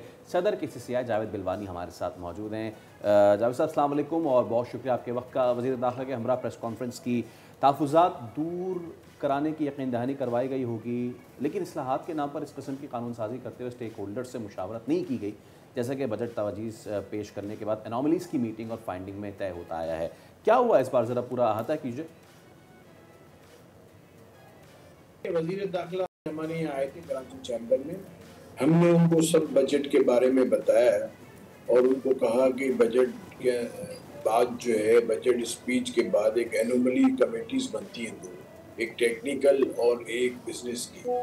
तो बिजनेस की एनोमली कमेटी जो नॉर्मली बनती है, उसकी जो प्रैक्टिस है कि वो क्या किस तरीके से उसमें एनोमलीज को डिस्कस किया जाता है, वो हमने इनको बताया कि बजट फाइनल होने से पहले 10 से 12 दिन पहले वो एनोमली कमेटीज की मीटिंग होती है। तमाम जो कमेटी के मेंबर्स होते हैं, बिजनेस की एनोमली कमेटी की बात कर रहा हूँ मैं, उसके अंदर सब अपने एनोमलीज जमा कराते हैं। फिर वो FBR के को चेयरमैन और जो बिजनेस की तरफ से एक चेयरमैन होते हैं, वो मिल के उसको कंपाइल करते हैं और उसके अंदर जो मेजोरिटीज लोगों की जिस पॉइंट्स पे एनोमलीज आई होती है वो नंबर 1 पे रखते हैं और जिसमें इस तरह एक सीक्वेंस बनाते हैं और सारी एनोमलीज को डिस्कस करते हैं। उसमें मेंबर कस्टम पॉलिसी और मेंबर IR पॉलिसी बैठते हैं और FBR के और स्टाफ के लोग होते हैं और तमाम एनोमलीज कमेटी के मेंबर्स और को चेयरमैन सब साथ होते हैं और डिस्कस एक पॉइंट होता है। फिर एनोमलीज पे जब हम जस्टिफिकेशन दे देते हैं, उसके बाद जो है वो उसको एनोमलीज पे हमारी जस्टिफिकेशन अगर सही होती है तो फिर उसको सही करने की बात करते हैं। तो ये प्रैक्टिस इस बार हुई नहीं और एनोमलीज कमेटी की जो मीटिंग हुई वो बजट फाइनल होने से 2 दिन पहले हुई, जिसके अंदर जो हमने एनोमलीज भेजी थी वो भी नहीं रखी गई और फिर उधर जो है मेंबर IR पॉलिसी जो है वो मीटिंग में पहले 1 घंटा लेट आए। फिर उसके बाद माफ़ी मांगी कि मैं फाइनेंस मिनिस्टर ने बुला लिया था। फिर उसके बाद 10 मिनट बैठने के बाद बोला चेयरमैन ने बुलाया, मैं आता हूँ। फिर 10 मिनट बैठने के बाद चेयरमैन के पास गए, फिर 40 मिनट तक नहीं आए तो हमने सबने वॉकआउट किया और हमने सबने रिजाइन दे दिया। ये सब हमने बताया और जो एनोमलीज जो हमने जमा कराई थी उस पर किसी पे डिस्कस नहीं हुआ और बजट फाइनल हो गया। और उसके अंदर बहुत सारी एनोमलीज हैं और बहुत सारे प्रॉब्लम्स हैं। वो सब हमने जब इनको बताया तो उन्होंने बोला तो बहुत गलत हुआ है और मैं इस पे बात करता हूँ ऊपर और आपके इस मसले को हल कराता हूँ। और जो 37A और 37B की हमने बात की वो भी इन्होंने कहा, उनको सब समझाया कि देखिए ये ऐसे पावर्स दिए हैं, जज भी यही है, अरेस्ट भी यही करेंगे और नोटिस भी यही भेजेंगे। और जब आप एक जगह कहते हैं कि हम टैक्स नेट बढ़ाना है तो वो सारी बातें हमने की कि मुल्क के अंदर 40% जो टैक्स नेट के अंदर लोग हैं, जो यहाँ की इकोनॉमी है, यहाँ की बिजनेस जो है 40%। अच्छा, आफ्टर दिस क्या हड़ताल फिर आफ्टर दिस मेरे जहन में ये बात आ रही थी कि क्या फिर जो आप लोगों की हड़ताल है, दूसरा FBR को जो इख्तियारात दिए गए हैं उस पर आपके तहफ़्फ़ुज़ात थे, फिर ऑल्टरनेटिव क्या है? मतलब अगर आप FBR के इस इख्तियार से आपको लगता है कि ये ठीक नहीं है, इसको मिसयूज़ किया जा सकता है, तो फिर क्या और इस्लाहत हो सकती है? वो एक जगह गवर्नमेंट ये कहती है, प्राइम मिनिस्टर और फाइनेंस मिनिस्टर, कि हम बिजनेस फ्रेंडली बजट बना रहे हैं और बिजनेस फ्रेंडली ये पूरे कानून बनाएंगे और बिजनेस फ्रेंडली सारा सिस्टम होगा और मैन जो है ह्यूमन इंटरवेंशन खत्म करेंगे और फेसलेस सिस्टम करेंगे और आर्टिफिशियल इंटेलिजेंस को यूज करेंगे। सही तरीका भी यही है, दुनिया में इसी तरह हो रहा है कि ना टैक्स पेयर टैक्स डिपार्टमेंट में कभी उसको जाना पड़ता है, ना टैक्स डिपार्टमेंट के लोगों को ऑडिट करने के लिए टैक्स पेयर से कागज मंगाने पड़ते हैं या इनके रजिस्टर्स या इनके अकाउंट्स मंगाने पड़ते हैं। अब सारा जो है पेपरलेस सारा सिस्टम हो गया है और हम जो भी आज देखें फास्टर का एक एक्सपोर्टर्स के लिए सॉफ्टवेयर बनाया गया और कस्टम में एक फेसलेस सॉफ्टवेयर बनाया गया है कि क्लियरेंस जो है वो फेसलेस तरीके से हो रही है। इस तरह फास्टर के अंदर सारे डॉक्यूमेंट्स जो हैं एक्सपोर्टर्स के वो सिस्टम के अंदर मौजूद होते हैं। अब एक ज़माने में एक्सपोर्टर्स से कहते थे कि आप अपने सारे अकाउंट्स लेके आए, अब ज़रूरत नहीं पड़ती क्योंकि सब चीज़ सिस्टम में और रियल टाइम ऑडिट होता है। यही आर्टिफिशियल इंटेलिजेंस और यही तरीके कार दुनिया में हो रहा है और यही होना चाहिए। अच्छा जावेद साहब, क्या आप ये समझते हैं कि इन कवानीन के निफाज से पाकिस्तान के जो कारोबारी फ़िज़ा है वो मुतासर होगी और सरमाकारी का माहौल ख़राब होगा?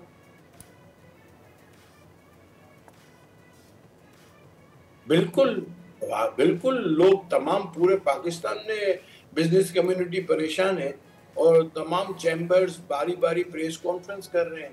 कल भी मुल्तान चैम्बर प्रेस कॉन्फ्रेंस कर रहा है, तो जुम्मे को सियालकोट चैम्बर के अंदर कोई एहतजाज की बातें हो रही हैं। तो ये तो पूरे पाकिस्तान का माहौल जो है बिजनेस कम्युनिटी का एकदम आहिस्ते आहिस्ते मामला बढ़ता जा रहा है और लोगों को पता चलता जा रहा है। मैं बताऊं, हमने कराची चैम्बर में प्रेस कॉन्फ्रेंस की है, मुझे उसके बाद कितने मुल्क के दीगर चैम्बर्स और दीगर एसोसिएशंस के फ़ोन आए कि हम आपके साथ हैं, आप जो करेंगे हम आपके साथ हैं। तो हम सबको ये कह रहे हैं कि हम सब मिल के करेंगे और जो भी होगा हम सबको मिल के करना पड़ेगा। मैं समझता हूँ कि वज़ीर दाखिला जो है मोहसिन नकवी साहब, ये बड़े रीज़नेबल और बड़े हम्बल आदमी हैं। इन्होंने मुझे कहा कि आप बेफिक्र हो जाओ, जो आपके जायज़ मसले तमाम हल कराएंगे और इंशाअल्लाह मैं समझता हूँ मोहसिन नकवी साहब जो है कुछ ना कुछ बेहतर रिजल्ट देंगे और मैं समझता हूँ कि बिजनेस कम्युनिटी का मसला हल हो जाएगा और हल हो जाए तो ज़्यादा अच्छा है। इससे मुल्क के अंदर एक कॉन्फिडेंस पैदा होगा बिजनेस कम्युनिटी को कि गवर्नमेंट हमारी बात सुनने को तैयार है। ठीक है, थोड़ा सा क्लोजर की जानिब आ जाते हैं। बिलवानी साहब, ये बताइए कि लेट्स से अगर ये जो सेक्शंस हैं जिनको आप मुतनाज़े करार दे रहे हैं वो नहीं माने जाते तो फिर क्या करने जा रहा है कराची चैम्बर? जी, कराची चैम्बर नहीं बल्कि पूरे पाकिस्तान के तमाम चैम्बर्स और एसोसिएशन जो हमसे भी राब्ता कर रही है और जो बारी बारी प्रेस कॉन्फ्रेंस कर रही हैं, वो सब स्ट्राइक पे जाएंगे और पूरे मुल्क के अंदर एक स्ट्राइक होगी और मैं समझता हूँ ये मामला आगे जावेद साहब, इसमें ना एक चीज़ और कि एफबीआर के अफसरान का ताजरों समेत दीगर टैक्स पेयर्स जो हैं उनके खिलाफ जो भी मामला इस वक्त चल रहे हैं उसको रवैया ढका छुपा नहीं है। अगर ये कानून अमल में आ जाता है तो फिर सूरत हाल कहाँ जाएगी? देखिए, लोग बंद कर देंगे बिजनेस, लोग बिजनेस करने के काबिल ही नहीं रहेंगे। आप मुझे ये बताएं, लोगों को क्या जरूरत है ऐसा काम करने की अपने? आप मुझे बताएं कौन सा दुनिया का भी ऐसा मुल्क है जहाँ टैक्स पेयर को गिरफ्तार किया जाता हो, जहाँ टैक्स पेयर के अकाउंट से पैसे उठा लिए जाए, जहाँ टैक्स पेयर का अकाउंट फ्रीज कर दिया जाए?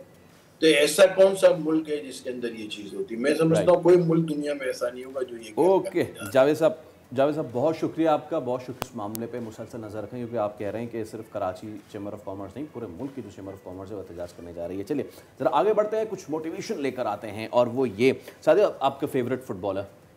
मेरा फेवरेट अभी फिलवक्त I really do love Neymar but he is not doing these days anything sir.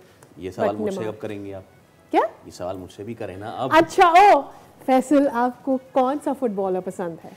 मुझे पाकिस्तान की जो मिडफील्डर हैं लैला बनारस, वो इस वक्त बहुत ज़बरदस्त खेल रही हैं and with that you know we both, हम दोनों मुबारकबाद देना चाहेंगे पाकिस्तान की जो वुमेन फुटबॉल टीम है। क्या शानदार कारकर्दगी! पहले तो सिर्फ कप्तान जो थी वो मशहूर थी, अपनी फ्री किक जो उन्होंने मारी थी सऊदीया के खिलाफ, लेकिन पाकिस्तान की वुमेन फुटबॉल टीम जबरदस्त उन्होंने कमाल किया। और पिछले टूर्नामेंट के लिहाज से, मतलब आप सऊदीया के मैच की बात कर रहे हैं, उसके बाद आप इसमें there is a huge change, मतलब गेम प्लान, प्लॉट, सारी चीजें, स्ट्रैटेजी बहुत बेहतर है। बेहतर क्या है, बहुत अच्छी है भाई। सिर्फ हुआ ये कि वो बेचारी AFC का जो क्वालिफायर पहला मैच था चाइनीज ताइपे से वो हार गई थी, वो भारी पड़ गए, लेकिन उसके बाद उन्होंने इंडोनेशिया को हराया और उसके बाद किर्गिस्तान को हराया।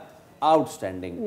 तो but they couldn't make to the finals because वो पहले वाला मैच हार चुके थे और वहां की वजह से उनके लिए एक ही टीम को ग्रुप से आगे जाना। yeah, so that was there, but मतलब बहुत डिजर्विंग था उनके लिए, अदरवाइज कि जितना अच्छा वो खेले हैं they should have come to the finals। हमें इनको सेलिब्रेट करना चाहिए, बिल्कुल करना चाहिए, क्यों नहीं करना चाहिए। इसीलिए आज हमने दावत दी है हमारे शो में पाकिस्तान वुमेन फुटबॉल टीम की गोलकीपर निशा अशरफ हमारे साथ मौजूद है। निशा, अ वेरी गुड मॉर्निंग, अस्सलाम वालेकुम। सबसे पहले तो भाई बहुत बहुत मुबारक, कॉन्ग्रेचुलेशंस। आप लोगों ने, सारी लड़कियों ने हमारा सर इतना फ़ख्र से बुलंद किया है। हमें आपकी सारी परफॉर्मेंसेस बहुत ज़बरदस्त लगी, बहुत मज़ा आया। आप बताइए कैसा रहा पूरा टूर्नामेंट और कैसा महसूस कर रही हैं इंडोनेशिया और किर्गिज़स्तान को हरा के? पहले तो अस्सलाम वालेकुम। मुझे आपकी आवाज़ बिल्कुल थोड़ी थोड़ी आ रही है। ओके, क्या आपको फैसल का सवाल समझ में आ गया है? नहीं, आप कर नहीं, बिल्कुल आवाज़ आई नहीं है ना, थोड़ी थोड़ी आवाज़। अच्छा, फैसल ने आपसे ये पूछा है कि हाउ आर यू फीलिंग, और ये जो पूरा का पूरा टूर्नामेंट था ये आपके लिए कैसा रहा, एंड एग्जैक्टली ये भी कि रिस्पांस कैसा है। That's from my side. सबसे पहले तो थैंक्स कि आपने मुझे इनवाइट किया। सेकंड ये कि हमारा एक्सपीरियंस बहुत अच्छा रहा, क्योंकि हम लोग पहला मैच तो ऑलरेडी हम लोग हार चुके थे। उसके बाद सेकंड मैच में हमने कैसे कमबैक किया अकॉर्डिंग टू कोच, कैसे खेलना है। उन्हें हमें रियलाइज़ कराया कि हम बेशक उनकी रैंकिंग हमसे ज़्यादा अच्छी है, लेकिन हम लोगों ने कैसे कमबैक किया ये पूरी टीम आपने देखा होगा। तो इंडोनेशिया को हराने के बाद हमारी जो एक हमें मिला कि हम लोग कर सकते हैं, तो हमने वो किया। कॉन्फिडेंस मिला होगा। 2-0 it was against Indonesia. I was stunned, मतलब मैंने कोई छलांगे मारी अपने घर में because I was watching that match with the clips. वो फ्लोट हो रहे थे इंटरनेट। अच्छा, हाँ, वो वीडियो भी मैंने देखी है, क्योंकि वहाँ पे बहुत ऑडियंस थी इंडोनेशिया की। में भी वो भी हमें थोड़ा क्राउड था, बहुत ज़्यादा क्राउड था वहाँ पे इंडोनेशिया का। तो आई थिंक तो हमारी टीम को ये भी था कि क्राउड है, पाकिस्तान का कोई क्राउड नहीं था वहाँ पे, बट आई थिंक तो वो देखा उन्होंने कहा नहीं हम कर सकते हैं, बस उन्होंने किया। अच्छा किया। निशा, मुझे अब आई होप कि अब आपको मेरी आवाज़ आ रही होगी। मुझे ये बताइए कि आप लोगों के गेम का डिफरेंट फीचर क्या था। मैं एक वीडियो जो बड़ी मशहूर हुई है इस वक्त लैला की, वो मिडफील्ड से जिस तरीके से मनूवर करती हैं और उसके बाद जिस तरीके से वो असिस्ट करती हैं स्ट्राइकर को, मुझे तो वो बड़ा ज़बरदस्त लगा। आप बताइए आपकी नज़र में क्या, आपके कोच भी बड़े ज़बरदस्त रहे, क्या स्ट्रैटेजी आप लोगों ने चेंज की, क्या आपके गेम का हिस्सा जो सबसे मुनफरिद और सबसे ज़बरदस्त रहा? सबसे पहले तो लैला बनारस की बात करते हैं। उन्होंने बहुत अच्छा मिड को लेके चला, लाइक डिफेंस को कैसे खिलाना है बॉल, बहुत अच्छे से उन्होंने मैनेज किया इस चीज़ को। और हालांकि हमें इतना टाइम नहीं मिला साथ में ट्रेनिंग करने का। आपको पता है एक हफ्ते का कैंप था, तो उसके बाद लैला बनारस में तो उन्होंने अच्छा परफॉर्म किया एज अ मिडफील्ड, और डिफेंस को अच्छे से उन्होंने चलाया, मिड को अच्छे से चलाया, उन्होंने स्ट्राइकर को अच्छे से चलाया, तो उनकी परफॉर्मेंस बहुत अच्छी रही। निशा, आप लोगों की टीम की एक चीज़ मुझे बहुत अच्छी लगती है, when it's difficult to attain for a hockey team and for, मतलब जहाँ पे 12 लोग एक साथ खेल रहे होते हैं और जहाँ पे आपको कम मौका मिलता है, तो हर कोई चाहता है कि वो अपना बेस्ट दे सके। आप लोगों की टीम की केमिस्ट्री बहुत अच्छी है, you guys respect each other space so much. वो इंडोनेशिया के मैच में भी हुआ, किर्गिस्तान के मैच में भी मैंने वो देखा। सो मुझे ये बताएं, where does that motivation come from? आपके कोच से आती है या खुद, मतलब जो जिसकी स्पेस होती है आप उसे रिस्पेक्ट करते हैं? How does it work around with you guys? Sorry, आवाज़ कट रही है, आप क्या कह रही हैं? मैं ये कहना चाह रही हूँ कि आप लोगों की केमिस्ट्री बड़ी ज़बरदस्त लगती है। मतलब जैसे अभी लैला का जिक्र कर रहे थे फैसल, इज जस्ट कि जब लैला मनूवर कर रही होती है, जब स्ट्राइकर की तरफ फेंक भी रही होती है गेंद एंड एवरीथिंग, वो बड़ा अच्छा मैनेज लगता है। आप कह रही हैं आप लोगों को वक्त बहुत कम मिला है कैंप का, तो where does that chemistry come from? I think so ये हमारे कोच ने ही बताया है इस चीज़ के बारे में कि अगर आपको थोड़ा, मतलब आपको पता है कि सबको फुटबॉल खेलना आता है। हाँ, एक चीज़ तो पता है, फुटबॉल तो खेलना आता है, लेकिन अगर इसका मैं क्या जवाब दूँ आपको? ठीक है, नो वरीज। मुझे ये बताएं कि अभी आप लोगों का अगला टूर्नामेंट क्या है? What are you looking at when you come back, if you guys are back? अभी तक तो फिलहाल हमें कोई भी कुछ नहीं बताया उन्होंने। अच्छा। अगर हमारा कोई भी टूर्नामेंट होता है तो उससे 1 महीना पहले या 15 डेज पहले कोच हमें बता देता है अपनी फिटनेस के बारे में, अपनी हर चीज़ के बारे में, तो फिर हम उसकी तैयारी करना शुरू कर देते हैं। अच्छा, निशा ये बताइए, सारे टूर्नामेंट में जो आपकी कप्तान है मारिया, वो बहुत ही वाइब्रेंट हैं, फिर आप खुद भी बहुत वाइब्रेंट हैं, तो कैसा रहा? कोई बीच में इस तरह का मोमेंट कि क्योंकि जो जिसका सादिया भी जिक्र थी इंडोनेशिया वाले मैच का, उसमें मैं देख रहा था कि बेंच की जो वीडियो थी ना, चाहे वो आपके कोच हो, कोच का मैनेजर अदील रिस्की हो या फिर बाकी सारी लड़कियां हों, दे वर जस्ट प्रेइंग कि यार ये मैच जल्दी ख़त्म हो जाए, हम 2-0 से जीत जाएं। तो मारिया का कैसा है टीम के साथ पूरा बिहेवियर? ऑल वो खुद बड़ी ज़बरदस्त अंग्रेज़ी बोलती हैं, बाहर रहती हैं, लेकिन फिर यहाँ आके खेलती हैं, तो उनका कैसा रहता है आप लोगों के साथ? मारिया एक्चुअली हमें मारिया से बहुत कुछ सीखने को मिलता है, हर चीज़ के बारे में उनका बात करना, वो बहुत सपोर्टिव है हमारे लिए, बेसिकली हमारी पाकिस्तान प्लेयर्स के लिए। हर चीज़ में वो हमें सपोर्ट करती हैं, चाहे वो हमारे फुटबॉल है, चाहे वो हमें कुछ समझ नहीं आ रहा, हम बहुत फ्री हैंड होके हम उनके पास जाते हैं, हम उनसे पूछते हैं ये कैसे है, ये कैसे है, तो वो हमें अच्छे से सपोर्ट करती हैं, इस चीज़ के बारे में अच्छे से समझाती हैं कि ये ऐसे है, चाहे वो मैच है, चाहे वो कोई भी टीम की कोई भी बात है। अच्छा, वन थिंग मेरे जहन में आ रही थी, जब कोई इतना अच्छा परफॉर्म करता है और कोई पूरी टीम इतना अच्छा परफॉर्म करती है, वी नो कि आप लोग किन सर्कमस्टांसिस से यहाँ जाके वहाँ पर जो भी परफॉर्म करके आते हो, अभी क्या सिचुएशन है? आप लोग किन सिचुएशंस में प्रैक्टिस कर रहे होते हो? कैसे अपनी प्लानिंग करते हो कि इकट्ठे होना है, कौन से ग्राउंड में प्रैक्टिस करना है, फाइनेंसेस कैसे मैनेज करते हो? ये तो हमारे फेडरेशन से आप पूछे कि वो कैसे मैनेज करती हैं, हमें इसके बारे में नहीं पता। All right, thank you so very much Nisha, it was very very wonderful to have you. और करते हैं कि आप लोगों की जो टीम है वो जिस तरह भी मैनेज करिए, कैसे आप लोग जलन कर रहे हो, बस ये जीतती रहे और एक वक्त आए कि आप लोग ऑफिशियली, जैसे हम दूसरी गेम्स को पाकिस्तान में परवान चढ़ते देख रहे हैं, विमेन फुटबॉल को भी उस तरह से देख सकें। एब्सोल्युटली। चलिए अभी हम एक ब्रेक ले रहे हैं, ब्रेक के उस पर हाजिर होंगे तो मज़ीद स्टोरीज भी आपके साथ शेयर करेंगे। क्रिकेट के साथ इंडिया क्या खिलवाड़ कर रहा है ना, उसके बारे में भी आपको बताएंगे। मूवी दिखानी पड़ी, उसके बारे में बताएंगे।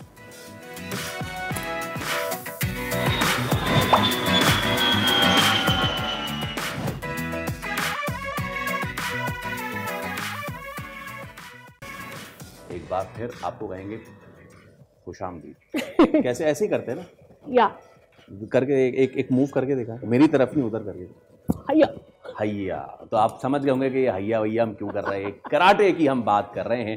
हीरो पाकिस्तानी एक नहीं दो, एक ऐसे बाप बेटे कि जिन्होंने कराटे में जीता गोल्ड मेडल और ब्रॉन्ज मेडल। यत्नशुद्ध दोष। लेकिन मजे की बात पता है क्या है? हाँ। अब देखिए, बाप है तो उनको गोल्ड जीतना चाहिए था, बेटे हैं तो उनको सिल्वर जीतना चाहिए। नहीं, मुझे लगता है यही बेस्ट कंपटीशन है, यही बेस्ट ने बताया कि अच्छा होंगे आप अब्बू, लेकिन कराटे में मैं हूँ।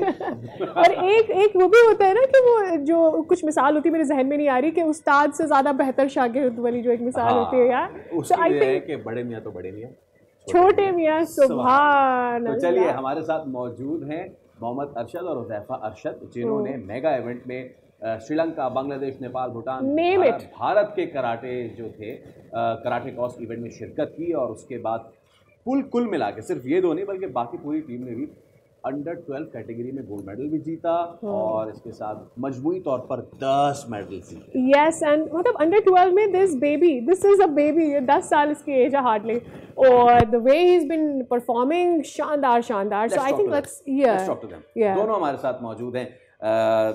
मैं अगर ऐसे कहूँ, अरशद सीनियर, अरशद जूनियर, कैसे हैं आप दोनों? खैरियत से? ठीक ठाक है भाई? मुबारक हो, बहुत बहुत कंग्रेचुलेशन अरशद साहब। जी सर, बहुत शुक्रिया आप लोगों का। और हम माशाल्लाह खुश हैं, अच्छे हैं, फर्स्ट क्लास है। आप सब ठीक हैं, खैरियत से हैं? ऑलराइट। ये बताएं कि जब बेटे ने गोल्ड मेडल जीता तो ज़्यादा खुशी बेटे के गोल्ड मेडल की है या अपने मेडल की है? ये भी सवाल है जी। अपने से ज़्यादा खुशी तो मुझे हुई है जी हुज़ैफा की, माशाल्लाह, कि इसने ये गोल्ड मेडल जीता है पाकिस्तान के लिए। ठीक।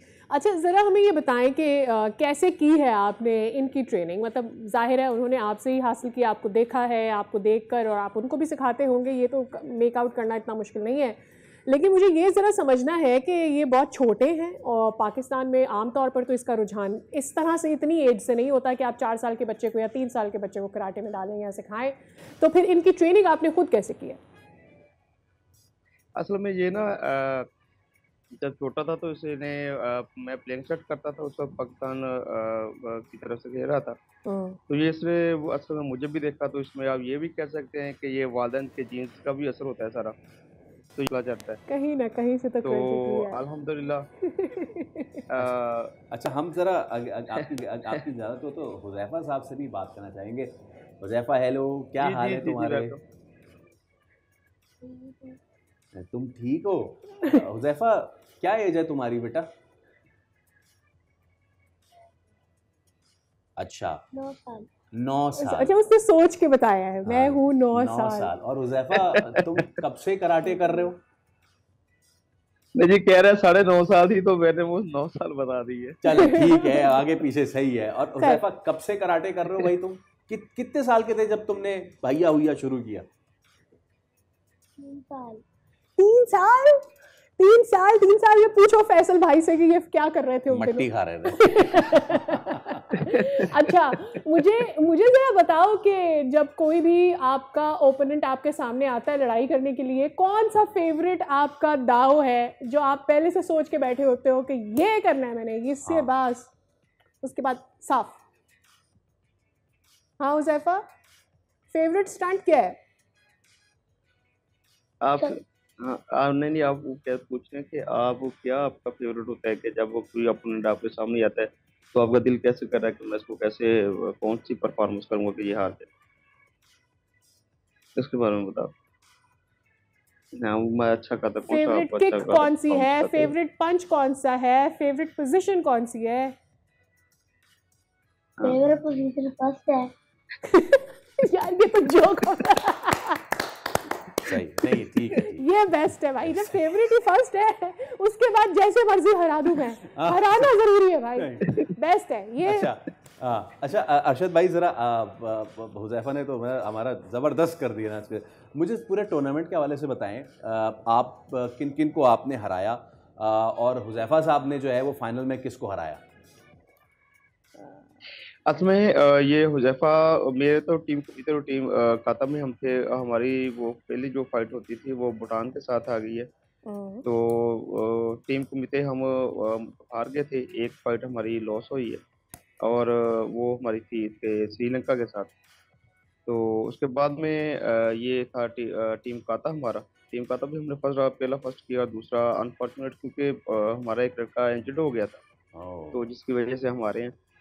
और हुज़ैफा तो माशाल्लाह ये तो बेस्ट है अभी साउथ एशिया में, जितने भी कंट्रीज थे, और सबसे खुशी की बात ये थी कि इसकी परफॉर्मेंस के ऊपर लोग जितनी भी थी ना ऑडियंस, वो सारी इसी को चेयर अप कर रही थी। अभी जो फाइनल खेल रहा था श्रीलंका के साथ, पहले इसने इसको भूटान को, फिर उसके बाद में इसने इसके साथ किया इंडिया के साथ, और वो भी इसने जीत लिया माशाल्लाह, और नेपाल को भी इसने हराया। और लास्ट में ये था कि जब श्रीलंका के साथ इसका फाइनल हो रहा था, तो श्रीलंकन जो ऑडियंस हैं या वो उस बच्चे के जो पेरेंट्स थे ना, वो भी इसी को चेयर अप कर रहे थे। वाह वाह, कि क्या बात है कि इस दफ़ा आउट क्लास हुई, क्योंकि ये परफॉर्मेंस कर रहा था, तो माशाल्लाह ये भी हमारे लिए बड़ा एजाज़ था कि पूरा स्टेडियम इसी के बैकअप कर रहा हो कि हुज़ैफा जीती है बस इंशाल्लाह। इंडिया सामने आया आप लोगों के, आपके या हुज़ैफा के? जी, डेफिनेटली इंडिया का बहुत बड़ा कॉन्टिजेंट था जी, उनसे बहुत ज़्यादा उनकी तादाद थी प्लेयर्स की, वो मुकम्मल टीम के साथ आए थे, बच्चों के साथ भी सारे, लेकिन हमारे पास तो ये हमारा हुज़ैफा ही था, लेकिन वो इतने सारे होने के बाद तो हमारा हुज़ैफा ही शेर है माशाल्लाह। 100 सुनार की एक लोहार की, एक ही बारी हो गया। क्या बात है, एक ही बारी हो गया, सारे भारतीयों पे एक हुज़ैफा भारी, क्या बात है। अच्छा, हम टूर्नामेंट की, गोल्ड मेडल की तो हम बात कर ही रहे हैं, आखिर में मैं आपसे ये ज़रूर जानना चाहूँगा, और आपने ये मैसेज देना है उन पेरेंट्स को कि वो जो बच्चों को मोबाइल पकड़ा के और अपनी जान छुड़ाते हैं और ये सारी चीज़ें करते हैं, मुझे बहुत अच्छा लग रहा है कि आप हुज़ैफा को अपने पास लेके बैठे हैं, उसको ये चीज़ स्पोर्ट सिखा रहे हैं, तो प्लीज़ उन पेरेंट्स को ज़रूर मैसेज दीजिए कि पूरा साल नहीं तो कम से कम इन 2 महीने की जो कि अब 1 महीने की रह गई हैं, उनमें बच्चों को ऐसा कुछ स्किल सिखा दें, इस तरह की कोई चीज़ सिखा दें जो उनके काम भी आए। सो प्लीज़ मैसेज दीजिए सर। जी बिल्कुल, मैं ये पाकिस्तान में जितने भी अगर मुझे सुन रहे होंगे पेरेंट्स खास तौर पे, तो मैं उनसे कहूँगा कि आप जो पहली आपकी तरजीह होती है ना, वो आपके बच्चे ही होते हैं, आपकी औलाद होती है, तो कोशिश किया करें कि अपनी जो स्किल्स हैं ना, बेस्ट स्किल्स जो आपकी होती हैं वो आप उनको सिखाएं, और जो आपकी ज़िंदगी में आपकी कमियां होती हैं ना, वो अपनी औलाद में ना आने दें। और ये जान ना छुड़ाया करें, औलाद आपकी प्यारी होती है, और प्यारी औलाद से ये नहीं होता कि आप उसको अपने से डिनाई कर दें, मतलब उसको मोबाइल दें, उसको बोलो सेट पर, उसके लिए वक्त निकालें। और जब आप वक्त निकालेंगे, अपनी हर बात शेयरिंग करेंगे, उसको अपने साथ बिठाएंगे, और उसके लिए ज़रूरी होगा कि आप भी मोबाइल से साइड पर रहें। तो फिर ये अपनी फैमिली को टाइम देने से, अपने बच्चों को टाइम देने से आप उसको अच्छी स्पीड से सिखा सकते होते हैं। अगर आप ये कहें कि यार ये बच्चा तंग कर रहा है, हाँ उसको सुने वो क्या कह रहा है, उसकी बात सुने, उसको समझें, उसको उसी तरीके से गाइड करें जैसे वो कह रहा।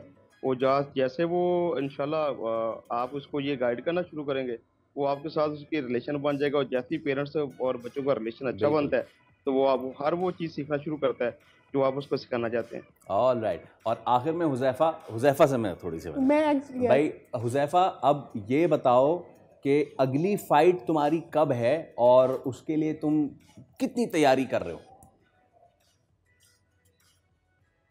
अगली बार मेरी जुलाई के एंड में है और मैं उसके लिए भी बहुत मेहनत कर रही हूँ। बस सही है। और कौन सी पोजीशन पे आना है तुमने? उसमें भी फर्स्ट ही आऊंगा। ये thank you so much Huzaifa Arshad और मोहम्मद अरशद, बहुत बहुत शुक्रिया आप दोनों का। तो बड़े मियां दोनों हमारे साथ मौजूद थे, एक गोल्ड मेडल विनर, एक ब्रॉन्ज मेडल विनर। और पोजीशन कौन सी आनी है? इसी के साथ हम लेंगे ब्रेक के बाद हाजिर होंगे। फर्स्ट पोजीशन की ब्रेक ब्रेक ले, उसके बाद हाजिर होंगे।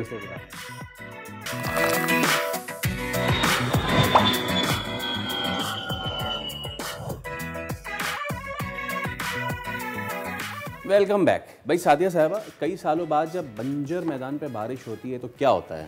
भाई वहाँ पर घास आ जाती है, वो जरखेज हो जाती है, ज़मीन आपको सब्जा नजर आने लगता है। अच्छा, वो कौन सा मुहावरा है कि पता नहीं घास को देख के कौन लौटने लगता है? वैसे आप सीधा पॉइंट पे क्यों नहीं आते भाई? पॉइंट है ही नहीं ना कोई। What do you mean when there is no point? What are we talking about? Point जो भारतीय इस वक्त जसप्रीत बुमराह को वसीम अकरम से मिला रहा है, उसका कोई पॉइंट है? उसका कोई पॉइंट नहीं है। तो बस यही पॉइंट है। यही सारी चीज़ें। बहुत सारे भारतीय वो ये कह रहे हैं कि जी बुमराह वसीम अकरम से बहुत बड़े गेंदबाज हैं और इस पे हम मजीद हम क्या कहें इस पर हमें कुछ कहने की जरूरत नहीं है। वैसे यस एब्सोल्युटली, इस पे जरा हम बात कर लेते हैं। एक्सपर्ट्स मौजूद हैं, टेस्ट क्रिकेटर तनवीर अहमद साहब। तनवीर भाई अस्सलाम वालेकुम, बहुत शुक्रिया आपके वक्त के लिए। Yes it's been a while, but thank you so much sir. बड़े पर निकल आए हैं ना, किसी को भी किसी से कंपेयर करते थे। अच्छा, हम बाबर को जब यहाँ पाकिस्तानी विराट से कंपेयर करते थे तो वहाँ तो आग लग जाती थी ना। हाँ, अब वो बुमराह को वसीम अकरम से कंपेयर नहीं कर रहे बल्कि उससे भी ऊपर गिन रहे, तो क्या कहेंगे आप इस पे? देखिए, सबसे पहली बात ये है कि इंतहाई कोई बेवकूफ़ किस्म के लोग हैं, पागल किस्म के लोग हैं, जाहिल किस्म के लोग हैं जो वसीम अकरम को बुमराह के साथ कंपेयर कर रहे हैं। मेरे ख्याल में कोई कंपैरिजन दूर दूर तक नहीं बनता। हम ये नहीं कह रहे कि बुमराह जो है वो बिल्कुल थर्ड क्लास बॉलर है या बिल्कुल बेकार बॉलर है। नो डाउट एक्स्ट्राऑर्डिनरी बॉलर है, तीनों फॉर्मेट का बड़ा जबरदस्त बॉलर है और आजकल की क्रिकेट के हिसाब से one of the best bowler in world cricket है, इसमें कोई शक नहीं। लेकिन अगर आप ये कहते हैं और इंडिया के कुछ क्रिकेटर जो ये बोल रहे हैं उनके आई थिंक दिमागी काम नहीं करते, और जिसने सबसे पहले ये बोला ना, मेरे ख्याल में अगर वो पाकिस्तान में होता तो शायद उसको इतनी क्रिकेट ही नहीं मिलती। इसीलिए उसमें वो थका हुआ क्रिकेटर को इतना लेवल ही नहीं था, इसलिए वो ज्यादा क्रिकेट इंडिया से खेल ही नहीं सका, जिसने ये बात की है। लेकिन बात ये है कि वसीम अकरम के दौर में जितने बैट्समैन आए ना वो सारे लेजेंड्स बने हैं। सबके बड़े बड़े रन, किसी के 13,000 रन, किसी के 15,000 रन, किसी के 10,000 रन, किसी के 11,000 रन। ठीक है, उस वसीम अकरम के टाइम पे वो बैट्समैन आए हैं भाई। तो फिर आप इससे अब अंदाजा लगा सकते हैं कि वसीम अकरम जो है वो जिस दौर में खेले हैं, ठीक है, और जिस दौर में उन्होंने अपने डेब्यू भी किया हुआ था, उस दौर से लेकर जब तक उन्होंने क्रिकेट छोड़ी है, इस पूरे टाइम के अंदर उनके सामने प्लेयर्स तो देखो कितने बड़े बड़े सुपरस्टार आए हैं। तो भाई वसीम अकरम का कंपैरिजन है ही नहीं। और ये मैं नहीं कहता, ये दुनिया के बड़े से बड़े प्लेयर कहते हैं कि जो लेवल, जो स्किल्स लेवल वसीम अकरम के पास थी, वो हिस्ट्री में इस जैसा कोई बॉलर आ ही नहीं सकता, चाहे वो लेफ्ट आर्म फास्ट बॉलर हो, चाहे वो राइट आर्म फास्ट बॉलर हो। तो बुमराह को उसके साथ कहना, ये असल में जो इंडिया के कुछ क्रिकेटर्स या इंडिया के जो लोग हैं ना, ये पता नहीं हर चीज में अपने आप को बड़ा हीरो समझते हो। भाई हर चीज में हीरो नहीं आप भाई। क्रिकेट में अगर आप हमारे बड़े प्लेयर्स की बात करते हैं तो हमारे बड़े प्लेयर आपके कुछ बड़े क्रिकेटर से बहुत बड़े प्लेयर रह चुके हैं, ठीक है ना। तो बात सीधी सीधी ये है कि बुमराह का कंपैरिजन वसीम अकरम के साथ ठीक है, जो सोचता भी है ना, आई थिंक उसको, वो नफ्सियाती मरीज है, उसको मेंटल हॉस्पिटल जाना चाहिए और जाके वहाँ पे प्रॉपर तरीके से उसको इलाज करवाना चाहिए। अच्छा तनवीर भाई, एक क्रेडिट तो मुझे आपको देना है कि जितना बेहतरीन आप वापस जगह पर भारत को लेकर आते हैं उससे बेहतर कोई नहीं लेकर आता। और जब हम तारीफ करते हैं ना तो हम नाम लेकर कहते हैं, सर विवियन कहते हैं, हम सुनील गावस्कर कहते हैं, हम सचिन तेंदुलकर कहते हैं, राहुल द्रविड़ कहते हैं, रिकी पॉन्टिंग कहते हैं, this is how we are. But जब उनके बारे में हमें ये कंपैरिजन ड्रॉ करने की बात होती है या हम अपने प्लेयर्स की बात करते हैं तो ये रिस्पॉन्स हमें वहाँ से तो नज़र नहीं आता। अमीन, आपको क्या लगता है, वसीम अकरम दुनिया का बेहतरीन बॉलर मान चुके हैं, अब भारतीयों ने बुमराह को इतना सर पर बिठाना क्यों शुरू, what is the agenda behind all of this? देखिए, मैंने इसीलिए बोला ना कि ये मेंटलों की फौज है, नफ्सियाती लोगों की फौज है ये। देखिए, हम अगर आपने जो बाबर और विराट कोहली की बात की है, भाई मैं और आप कितनी दफा शो कर चुके हैं एक साथ, हमने कितनी दफा बात की कि भाई हमारा कोई कंपैरिजन नहीं है, बाबर का कोई कंपैरिजन नहीं है विराट कोहली के आगे, जितनी परफॉर्मेंसेस उसकी हैं।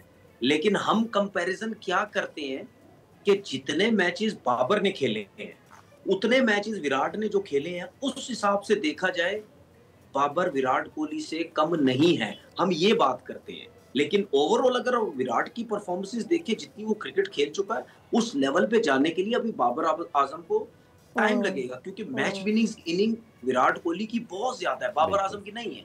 हम ये बात करते हैं कि उस तक जाने के लिए बाबर को बड़ी मेहनत करनी पड़ेगी। लेकिन फिलहाल जो बाबर का रिकॉर्ड है, ये किसी अच्छे प्लेयर का इतने मैचेस में रिकॉर्ड होता भी नहीं है, ठीक है ना। आप उसके बहुत रिकॉर्ड्स हैं, जिस तरह हम आईसीसी की रैंकिंग में कह देते हैं कि मतलब 7 साल वो टॉप 10 में रहा, दुनिया को कोई बड़ा प्लेयर नहीं रहा, ठीक है। 1000 रन T20 की बात करते हैं, उसके सबसे ज्यादा रन है, और बहुत सी चीजें बाबर के पास हैं। लेकिन हम फिर भी कहते हैं कि यार विराट कोहली से अभी जो है वो कम है। तो इनके मसले मसाइल जो है वो चलते रहेंगे, ये कभी भी जो है वो ये इस चीज पे कभी नहीं मानते कि एक चीज पे कभी नहीं मानते। बिल्कुल बिल्कुल ठीक है तनवीर भाई, थैंक यू सो मच। और वही जो हम चाह रहे थे कि जनाब हम जरा बताएं कि कोई बड़ा या छोटा नहीं होता, हर कोई अपने एरा का होता है। लेकिन जब बात वसीम अकरम की आती है तो वो ना एरा के बगैर का वो क्रिकेटर है ना, और कोई एरा गैरा जो है ना वो ऐसा एरा कोई एरा गैरा आके उसको हटा नहीं सकता। चले, ये आप क्या कर रही हैं? ये देख रहे हैं आप क्या हो रहा है? ये सारा कुछ जो है ना बारिश के बाद कराची में हो रहा है, ये पता नहीं क्या हो रहा है। ये कुछ नहीं था यहाँ पे, और इन्होंने उर्दू के मुहावरे वाली मक्खी मारी है। नहीं एक्चुअली ये देखो, इसकी जैकेट के ऊपर बैठी हुई थी। अब ये तो वो है ना कि नेकी कर दरिया में डाल, तो आप ये वाला सीन है देखें। लेकिन देखिए जहाँ हो रहा है वहाँ की बहुत आते हैं भाई मक्खियों की आजकल। तो अब इस पे हम जरा बात कर लेते हैं। डॉक्टर सईद खान हमारे साथ मौजूद हैं, माहिर वबाई अमराज। डॉक्टर साहब, coming straight to you sir, बहुत मक्खियां हो रही हैं, सो क्या ये किसी वबाई अमराज की तरफ ले जा सकता है ये मामला? जी अस्सलाम वालेकुम, बहुत बहुत शुक्रिया आपने प्रोग्राम में इनवाइट करने के लिए। बारिशों के बाद खुसूसन मक्खियों की बहुत बहुतात है, और इसके बाद मच्छर और इस तरह की जो वेक्टर बॉर्न इन्फेक्शन है उसकी आमद ज़्यादा हो चुकी है। और यकीनन ये बीमारी फैलाने के वेक्टर हम उसको कहते हैं, जिसमें मक्खियाँ भी शामिल है, मच्छर भी शामिल है। खुसूसन पेट के अमराज इस वक्त काफ़ी ज़्यादा हो रहे हैं। इसके अलावा डेंगू, चिकनगुनिया और इस तरह के जो मच्छरों के जरिए फैलने वाली बीमारियां ये मज़ीद बढ़ रही हैं। और जैसे जैसे ये मानसून की बारिशें होंगी और पानी जगह जगह खड़ा होगा, और सफाई का जिस तरह फुकदान है हमारे यहाँ इनफरादी तौर पे भी और म्यूनसिपल लेवल पे भी, तो ये बीमारियाँ यकीनन इसमें इजाफा होता चला जाएगा। सही। अच्छा डॉक्टर साहब, हम आमतौर पर ये बात की जाती है जिन घरों में खासतौर पे बच्चे हैं वो लोग फिमिगेशन वगैरह से भी डरते हैं, और फिर अब घर में मक्खियाँ तो होती हैं, अब उनको कैसे हटाया जाए, क्या किया जाए, लोगों को समझ नहीं आता। खाना कवर करके खाना है, ये भी लोगों को आगाही नहीं होती। तो इस हवाले से भी ज़रा बताएगा कि बचा कैसे जा सकता है। तो जब तक वेदर चेंज नहीं होगा पॉसिबली, हाँ ये तो होता ही रहेगा। इसमें घर के लेवल पे सरबराह और जो भी रिस्पॉन्सिबल है उनको चाहिए कि खुद इससे हिफाजत करें कि घर की जो खिड़कियाँ हैं उस पर नेट लगाएं ताकि मक्खियाँ और मच्छर अंदर दाखिल ना हो। और ऐसे सफाई का ख्याल रखें कि जहाँ जहाँ मतलब पानी खड़ा होता है वहाँ मक्खियाँ और मच्छर ज़्यादा होते हैं। गंदगी जहाँ जहाँ होगी तो ये मच्छर और मक्खियाँ ज़्यादा होंगी। तो ख़ुद कोशिश करनी चाहिए कि सफाई का ख्याल रखें, क्योंकि ये बहुत ज़्यादा बीमारियों का सबब बनती हैं, जिसमें पेट की बीमारियाँ क्योंकि ये एक गंदी जगह बैठते हैं, वहाँ से जरासीम एक जगह से दूसरा मुंतकिल करते हैं। स्किन की बीमारियां बन रही हैं काफ़ी सारी। हेपेटाइटिस ए जो है वो पानी के ज़रिए फैलता है, टाइफाइड है। तो ये सारी बीमारियां बड़ा नुकसानदेह साबित होती हैं, ना सिर्फ बच्चों को बीमार करती हैं बल्कि कुछ केसेस ऐसे हैं जिस तरह डेंगू के केसेस हैं, स्पेशली जिनको पहले डेंगू हुआ है उसको दोबारा डेंगू होता है तो वो जानलेवा भी साबित हो सकती है। तो अपनी कोशिश करनी चाहिए। जाहिर बात है हुकूमत और बाकी इदारे काम तो कर रहे होंगे, लेकिन नुकसान तो हमारा अपना है। एब्सोल्युटली, इसलिए अपना नुकसान होने से बचाइए और मक्खियों को दूर भगाइए। बहुत शुक्रिया डॉक्टर सईद मेरे शो। तो चलिए आपसे लेते हैं हम इजाज़त, आपसे मुलाकात होगी कल। कि अपना ख्याल और अपने खाने पीने का ख्याल, अपने वेयर अबाउट्स का भी ख्याल, मक्खियों को भगाइए दूर और आप हमें दीजिए इजाज़त। अल्लाह हाफ़िज़।